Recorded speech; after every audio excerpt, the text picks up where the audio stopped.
Hey, what's up everyone? Hope everything is well. My name is Naam. And yes, today I'm wearing scrubs in today's video. I feel like there's been a topic that hasn't been covered that much, which was hazard pay for essential workers. So in today's video, I want to do a deep dive on that specific topic. If you saw my previous video, I discussed there was a proposal for individuals to receive $2,000 a month, and there was also a proposal for people to receive free rent or mortgage free for a whole year. Those two proposals were targeted towards the majority of Americans. But the proposal for hazard pay for essential workers is targeted more towards a specific demographic or a smaller group of people. So a couple of weeks ago, there was a proposal for a Heroes Fund. But ever since it came out, there really hasn't been that much movement or talk about it. So the Senate Democrats, they have proposed a Heroes Fund, which would be a pandemic premium pay to reward, retain, and recruit essential workers. So this proposal would consist of two major components. The first one being a $25,000 pandemic premium pay increase for all essential frontline workers. So this is equivalent to a raise of about $13 an hour from the start of the public health emergency until the end of the year. But the only thing about this is that it will only apply to workers who are earning less than $200,000 annually. So for frontline workers who make up more than that, they will be entitled to $5,000 in hazard pay. The second component of the Heroes Fund would be a $15,000 recruitment incentive for health and home care workers and first responders to track and secure the workforce needed to fight the public healthcare crisis. So this $15,000 bonus essentially helps out areas that are experiencing severe staffing shortages and difficulty getting personnel needed during this pandemic. So how the Heroes Fund would work is that employers that are engaged in essential work would apply for the Heroes Fund, and once they get accepted, they would actually track the payments to the employees that they have on payroll, then they would return any unspent funds back to the government. Since the proposal of the Heroes Fund, they said that no employer would be required to participate, but would be strongly encouraged. I mean, like, honestly, I think it's kind of odd to have the ability to give your employees extra money, but you refuse to do so. Like, why not? Also, anybody who works for the federal government would be entitled to the same $25,000 premium pay. They had to add this in there because under certain law, certain federal workers can only receive a maximum of 25%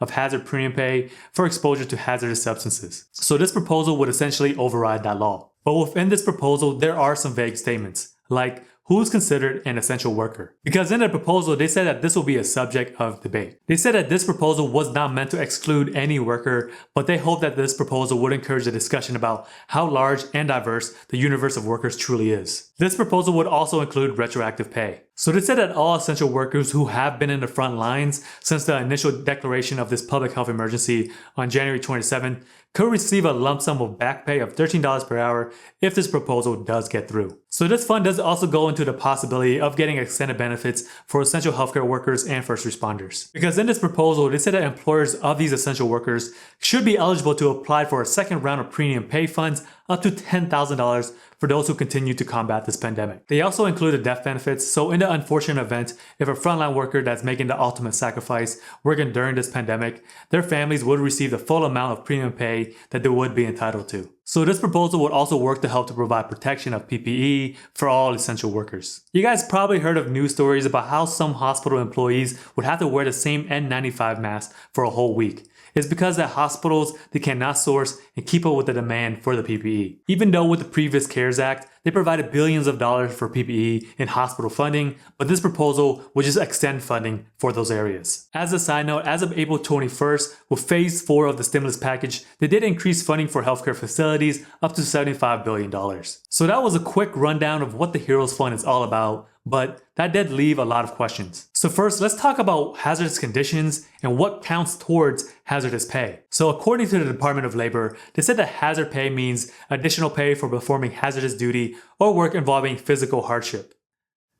That makes sense. So for work duty that causes extreme physical discomfort and distress, which is not adequately alleviated by protective devices, is deemed to impose a physical hardship. So to name a few hazardous areas, this would include war zones, hostile locations, healthcare facilities, mining, constructions, or dangerous or extreme weather. So as for me being a registered nurse and also being in the military previously, my perspective of hazard pay is a little bit different compared to others. So as a nurse, you know that in your job description, you're going to be exposed to some very sick and ill people. And I'm pretty sure that most healthcare workers out there have been exposed to some pretty bad bugs. So before I hear negative comments about this being compared to the flu, or this is the worst thing that ever happened to mankind, I'm just going to try to stay neutral as I possibly can. But from a safety aspect, if you don't have the necessary protection that you need to do your job, that becomes a very hazardous workplace. So I was in the military before and I deployed twice. But every time that we deployed, we had all the necessary PPE that we needed to do our jobs. We had our helmets, we had our bulletproof vests, we had ammunition, we had everything that we needed to do the task at hand. Just imagine going to combat without a helmet and a flak jacket. Can you do it? Yeah, you can. Does it make the job more dangerous than it has to be? Yeah, definitely. But being in the military doesn't automatically count you towards receiving hazardous pay. Yeah, we all know when we sign up to the military, there are going to be dangers and the realities of possibly being killed. But the only times that we would ever receive hazardous pay is when we would deploy overseas to a hostile area. So would it make sense for essential workers who are more likely to be exposed to the virus to receive hazardous pay? So from my perspective, being a healthcare professional and not having the necessary protection and being short-staffed, I can't deliver the best care. And it becomes dangerous not just to myself, but to the patients as well. So second for debate is, what is an essential worker? Because once they can do that, they can actually determine the cost. After reading multiple news articles, I've seen a lot of articles saying that essential workers would include healthcare, first responders, postal, and transit workers. But this also leaves out a lot of workers that are deemed essential as well. So in an article by the New York Times, it showed that there were roughly around 49 million essential workers. So of those essential workers, this would include people who would do social work, critical retail, medical supplies, food processing, financial IT services, utility workers, farmers, hazard materials, defense, and resource extraction. These are just to name a few because I imagine there are much more essential workers in different fields as well. Even though there's such a long list of essential workers, who would be applicable for this proposal and who would get hazardous pay? So as a reminder, I'm in no position to say who's eligible and who's not an essential worker to receive this bonus. So there are roughly around 49 essential workers according to the New York Times. If each individual gets a $25,000 bonus, this will equal to about $1.2 trillion. So for this proposal to ever be passed, I imagine there has to be some cuts. There have also been some other numbers floating around, and the numbers seem a little bit more manageable than what I calculated. So if we were to give a $13 hourly increase to healthcare workers, transportation workers, food and production and sale, public safety, building cleaning and maintenance workers, that would total about 26 million workers. So if you were to look at those people in that demographic and provide 49 weeks of hazard pay, which is till the end of this year, it would equal to about $678 billion.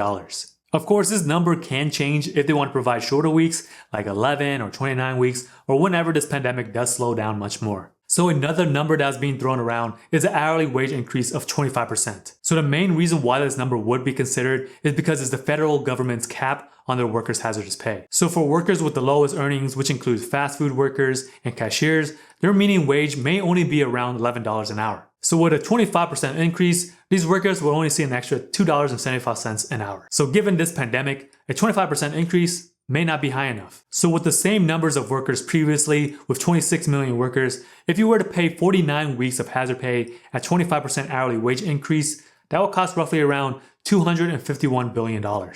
So with people who are earning more than $600 under the expanded unemployment benefits, the hazard pay has to be high enough to encourage people who are actually working to continue to work. You couldn't believe how many people who left comments saying that people who are unemployed are making much more than individuals who are actually working. So if we can provide everyone that is essential a flat rate of $13 an hour, that would equal to about $520 a week. But on the bright side, some employers have already provided hazardous pay. Since hazard pay is not legally required by any employer, it is most often a benefit that employers have to negotiate with unions through collective bargaining. For example, the Washington, D.C. Police Union, they have announced that they authorize a $14 per diem for all employees who are required to come into work to do their jobs. And this is effective immediately, and the payouts begin April 20th. Another great example is for the thousands of healthcare workers in the state of Massachusetts. Their union was able to strike a deal that would increase healthcare workers' pay as much as $10 an hour for the whole duration of the COVID-19 health emergency. Unfortunately, not all occupations have strong unions that can provide collective bargaining. So if this Heroes Fund does get passed, it does make it much easier for employers to provide hazardous pay to the frontline workers. But again, the biggest problem of who would receive hazardous pay would be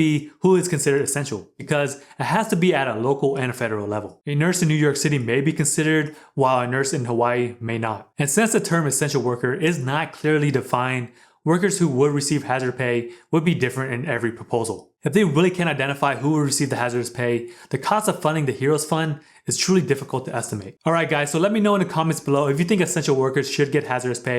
If you guys could do me a big favor, give this video a like, subscribe if you guys want to join the team, and if you want to hang out with me some more, check out my videos over here.